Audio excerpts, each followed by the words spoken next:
Hi friends, कैसे हैं आप सब।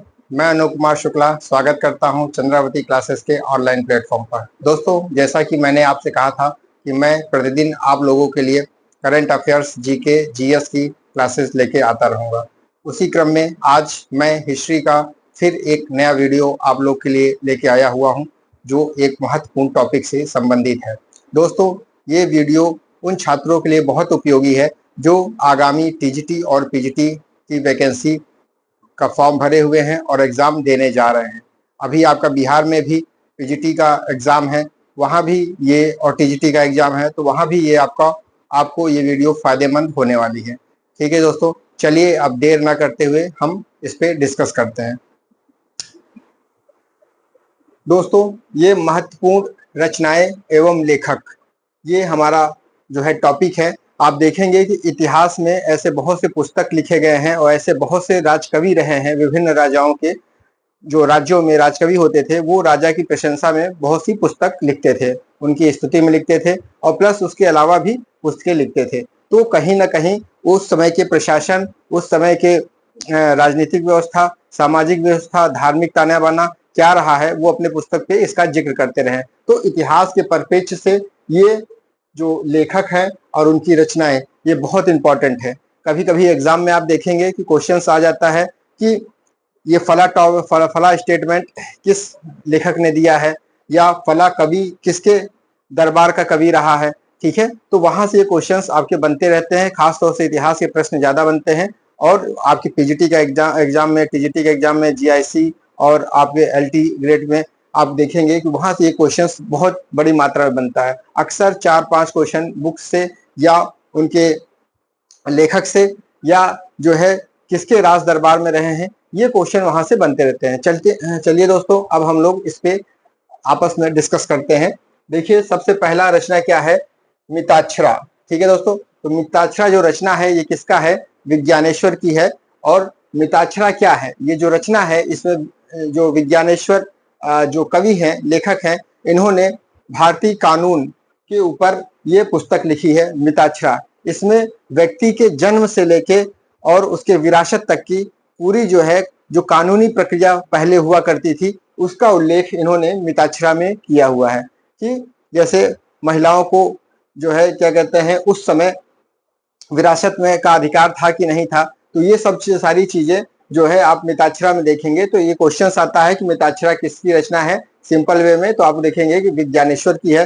कभी कभी जब टफ क्वेश्चन पूछता है तो पूछ लेता है कि मिताक्षरा जो रचना है वो किससे संबंधित है। ठीक है, कि वास्तुशास्त्र से संबंधित है, चिकित्सा संबंधित है, या कानूनी पुस्तक है। तो ये आपको याद रखना है कि ये कानूनी पुस्तक है। ठीक है दोस्तों, इसी तरह से दाय भाग है। दाय भाग की रचना किसने किया है? जीमूत वाहन ने किया है। ये क्वेश्चन बहुत इंपॉर्टेंट है, ये भी अक्सर पूछा जाता है, एग्जाम में आता है कि दाय भाग किसकी रचना है, तो जीमूत वाहन की है।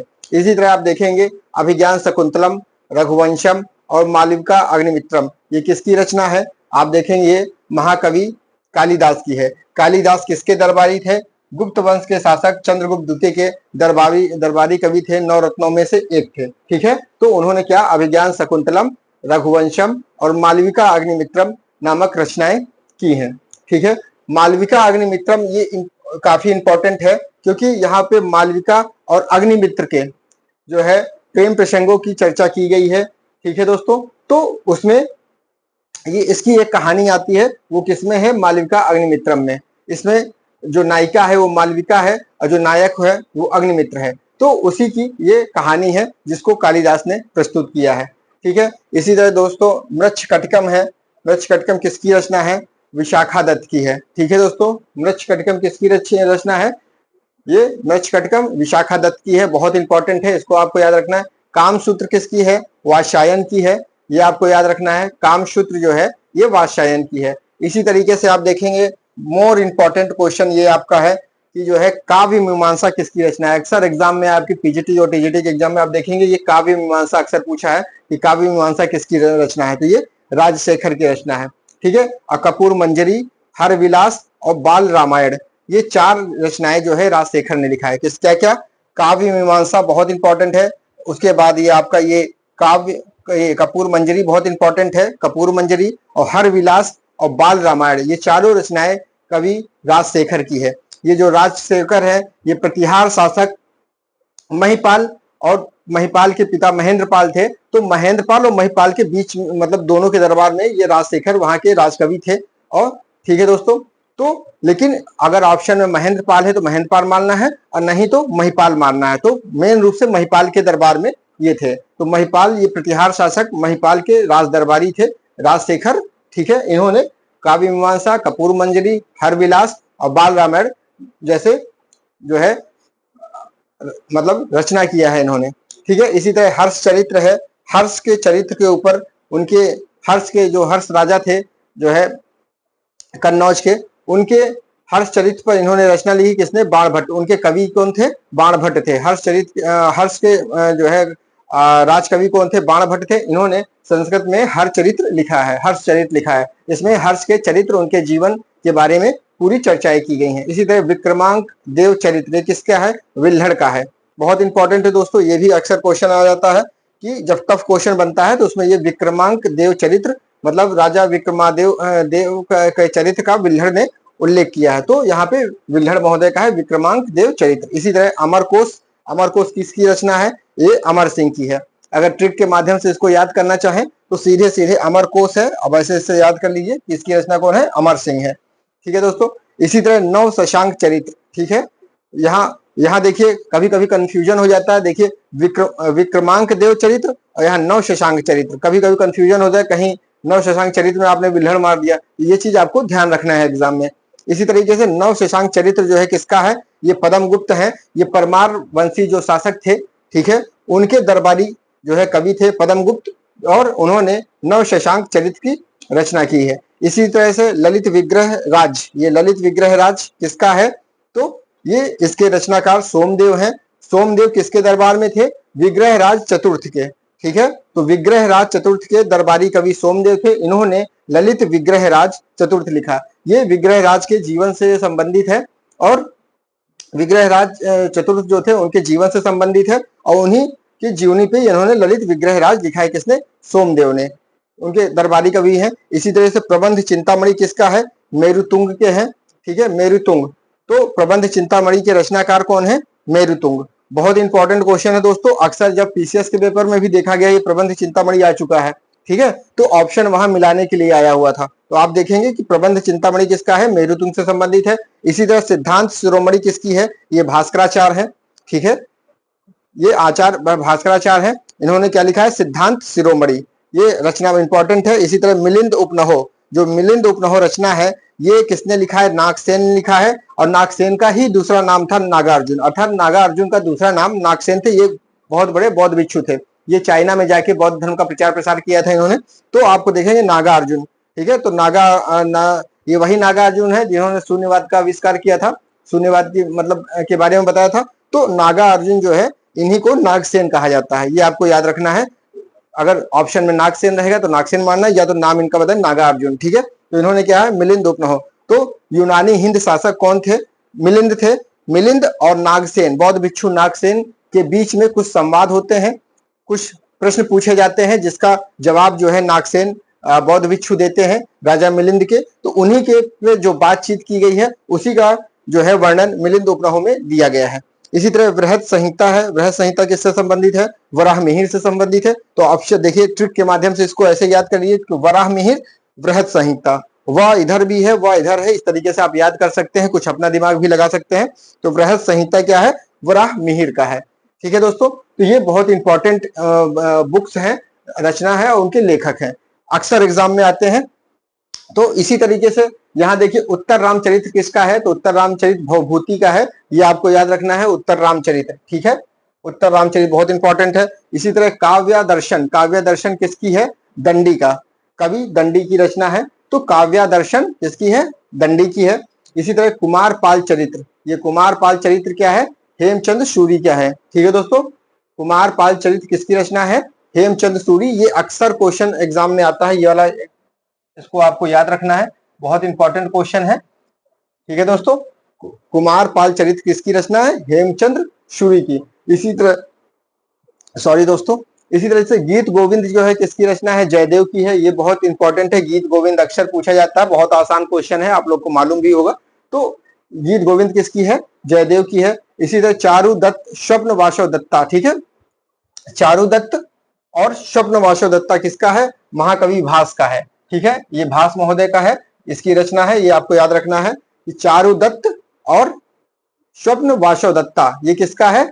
भास, महाकवि भास का है। इसी तरह पंचतंत्र किसका है? विष्णु शर्मा का है। इसमें तो आपने देखा है पंचतंत्र में जो है कहानियां दी गई हैं, तो वो कहाँ पे है? पंचतंत्र किसका है? विष्णु शर्मा का है। इसी तरह बुद्ध चरित्र और सूत्रालंकार ये किसकी रचना है? तो बुद्ध का चरित्र, जो गौतम बुद्ध थे उनके चरित्र का वर्णन मतलब किसने लिखा है, रचना किसने की है, और सूत्राधार किसने किया है? तो ये अश्वघोष ने किया है, ठीक है। ये अश्वघोष जो है ये वो हर्षवर्धन के सॉरी हर्षवर्धन नहीं, कनिष्क के उसमें जो है अश्वघोष थे, ठीक है, इनके कवि थे। अब आप देखेंगे कि ये जो चतुर्थ बौद्ध समिति हुआ था उसमें उप जो है अध्यक्ष कौन थे? अश्वघोष ही थे। तो ये किसका है? बुद्ध चरित्र और सूत्रालंकार किसने लिखा है? अश्वघोष ने लिखा है। इसी तरह शक्ति शतक किसकी है? भर्तृहरि। भर्तृहरि जो राजा हुए उन्होंने एक बहुत ही बड़े विद्वान भी थे, ठीक है, कला के संरक्षक भी थे, तो उन्होंने खुद शक्ति शतक लिखा हुआ है, ठीक है। तो भर्तृहरि का क्या है? शक्ति शतक। इसी तरह दशावतार चरित्र किसका है? ये क्षेमेंद्र का है। बहुत इंपॉर्टेंट क्वेश्चन है, इसको आपको याद रखना है कि किसका है? दशावतार चरित्र, ठीक है। 10 अवतार चरित्र किसका है? क्षेमेंद्र का है, ठीक है, कवि क्षेमेंद्र का है। नीतिसार किसका है? कामंदक का है। ये आपको याद रखना है कि नीतिसार किसका है? कामंदक का है। इसमें नीतिसार में भी वही चीज दिया गया है, कानून से संबंधित किताब है। इसमें भी दंड प्रक्रिया कैसी होनी चाहिए, किस तरीके से इसका विधान होता है, वो नीति सार इसमें बताया गया है, कामंदक महोदय ने बताया है। इसी तरह नाट्य शास्त्र किसका है? भरत मुनि का है। बहुत इंपॉर्टेंट क्वेश्चन है, हर एग्जाम में आता है, ये आपको याद रखना है। नाट्य शास्त्र किसकी रचना है? नाटक के बारे में इसमें बताया गया है कि नाट्य शास्त्र किससे है? भरत मुनि की है। आप देखेंगे टीजीटी, पीजीटी, एलटी, जीआईसी या विभिन्न प्रतियोगी परीक्षाओं में कई बार ये क्वेश्चन आ चुका है, या बीएड के एंट्रेंस एग्जाम आप देने जा रहे हैं तो वहां भी ये नाट्य शास्त्र किसकी रचना है? भरत मुनि की। ये अक्सर क्वेश्चन ये आता है, बहुत आसान क्वेश्चनों में इसकी गिनती होती है, आशा करते हैं ये आपको मालूम होगा। इसी तरह बृहत कथा कोश किसकी है? हरिशेन की है, ठीक है। हरिशेन ये कौन है? हरिशेन समुद्रगुप्त के जो है दरबारी कवि थे और संदीप हेगड़े मंत्री हैं, ये भी मैं आपको बताया था। तो उन्होंने ही बृहत कथा कोश लिखा हुआ है, ठीक है। इसी तरह शिशुपाल वध किसकी रचना है? माघ की, कवि माघ की रचना है। शिशुपाल वध माघ की है। इसी तरीके से संगीत रत्नाकर किसकी रचना है? शारंग देव की है। ऐसे याद करिए, संगीत और सारंग, ठीक है। तो संगीत रत्नाकर किसकी है? सारंग देव की। और ये क्वेश्चन पीसीएस में पूछा जा चुका है कि मिलाने में मैचिंग में आया था, जैसा कि अभी आपको बताया था। इसी तरीके से ये क्वेश्चन भी आया था, संगीत रत्नाकर किसकी रचना है? सारंग देव की है। इसी तरह सुश्रुत संहिता क्या है? सुश्रुत की है। आयुर्वेदाचार्य है सुश्रुत, जैसा कि आप जानते हैं ये भारतीय आयुर्वेदाचार्य थे सुश्रुत महोदय, और इन्होंने सुश्रुत संहिता बताया था। इसमें चिकित्सा से संबंधित ये पुस्तक है। इसमें विभिन्न जो है शल्य चिकित्सा के बारे में जो जानकारी है वो सुश्रुत संहिता में दिया गया है, जो कि सुश्रुत ने इसका रचना किया है। इसी तरह सत सहिष्टिका, ठीक है, सत सहिष्टिका किसकी रचना है? नागार्जुन की है। कौन नागार्जुन? यही नागार्जुन जो आपको बताया थे मिलिंद उपग्रहों में नागसेन है, इन्हीं का नाम नागार्जुन है। तो यही पे यहाँ पे ये है सत संहिता। तो सत संहिता किसके? नागा अर्जुन की है। इसी तरह हितोपदेश है। हितोपदेश की रचना किसने किया था? नारायण भट्ट ने। हितोपदेश में कहते हैं ना, हितोपदेश ये कहानी छोटे छोटे कहानियों का ये एक अंश है, पूरी पुस्तक है जिसमें हमें कुछ ज्ञान प्रद जो है शिक्षाएं प्राप्त होती हैं। तो हितोपदेश छोटे बच्चे इसको बहुत ज्यादा पढ़ते हैं। इसमें जानवरों के आपस में जो है कहानियां हैं, और उसको जो है उसके फिर बाद में उसका कुछ अर्थ निकलता है, कुछ मॉरल वैल्यूज निकलती है, नैतिक शिक्षा प्राप्त होता है। तो वो इसमें हितोपदेश में दिया गया है। किसका है? नारायण भट्ट का है। अक्सर ये एग्जाम में पूछा जाता है हितोपदेश, और बहुत आसान क्वेश्चन है, ये आप लोग जानते होंगे, बचपन से पढ़े होंगे। इसी तरह कीर्ति कौमुदी किसकी है? सोमेश्वर की है। ये आपको याद है, कीर्ति कौमुदी बहुत इंपॉर्टेंट है, अक्सर ये टफ क्वेश्चन में आता है। कीर्ति कौमुदी किसका है? सोमेश्वर का है। इसी तरह गार्गी संहिता, गार्गी संहिता किससे संबंधित है? ज्योतिष ग्रंथ है ये। गार्गी संहिता क्या है? ये ज्योतिष ग्रंथ है, और ये कात्यायन ने लिखा हुआ है। किसने लिखा है? जो है महर्षि कात्यायन ने लिखा हुआ है। तो गार्गी संहिता किसकी है? कात्यायन की है। ठीक है दोस्तों, इसी तरीके से कुछ आसान क्वेश्चंस हैं, कुछ आसान पुस्तक है जिसका जिक्र मैंने यहाँ पे नहीं किया है, लेकिन मैं आपको बता देता हूँ। जैसे कि महाभारत और श्रीमद् भागवत गीता की रचना किसने किया है? ये आप लोग को मालूम होगा कि महर्षि वेद व्यास जी ने किया है। तो ये आसान क्वेश्चन था, इसलिए मैंने इसको यहाँ नहीं लिखा दोस्तों। इसी तरह रामायण आप देखेंगे तो रामायण की रचना किसने की है महर्षि वाल्मीकि जी ने किया है। इसी तरह आप देखेंगे रामचरितमानस किसने लिखा है, तो महर्षि तुलसीदास जी ने लिखा हुआ है, ठीक है, महाकवि तुलसीदास जी ने लिखा है। तो ये 3 रचनाएं ऐसी हैं जो कि आसान थी, वो मैंने यहाँ लिखा नहीं, इसलिए मैंने सोचा इसको आपको वर्बल बता दिया जाएगा। तो ठीक है दोस्तों, ये आपका वीडियो था, बहुत जो है टॉपिक था, और इसमें बहुत ही इंपॉर्टेंट पुस्तक और उनके जो है लेखकों के नाम थे, जिसको कि मैंने आपके सामने डिस्क्राइब किया, आपके साथ डिस्कस किया। और ये अक्सर एग्जाम में, चाहे वो टीजीटी का हो, पीजीटी का हो, बैंक, एसएससी, रेलवे, आईएएस में, या तो चलिए आईएएस में तो छोड़ देते हैं, नहीं फिर भी कभी ना कभी पूछ ही लेते हैं अगर आसान क्वेश्चन जब पूछा जाता है। और पीसीएस के एग्जाम में अक्सर यहाँ से क्वेश्चन बनता है, बुक्स दिए रहते हैं, उनके रचना दिए रहते हैं, यहाँ से अगर मिलाने के लिए दे दिया जाता है, अगर वहां नहीं मिलता है तो क्वेश्चन पूछ लेता है किसके दरबारी कवि थे फला व्यक्ति, तो यहाँ से ये क्वेश्चन काफी कुछ बनता है।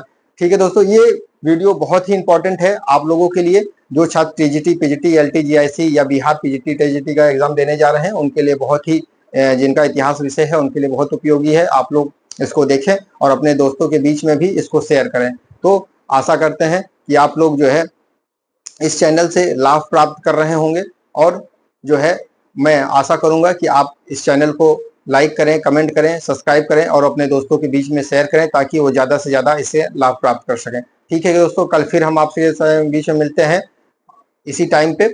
तब तक के लिए नमस्कार, जय हिंद, जय भारत।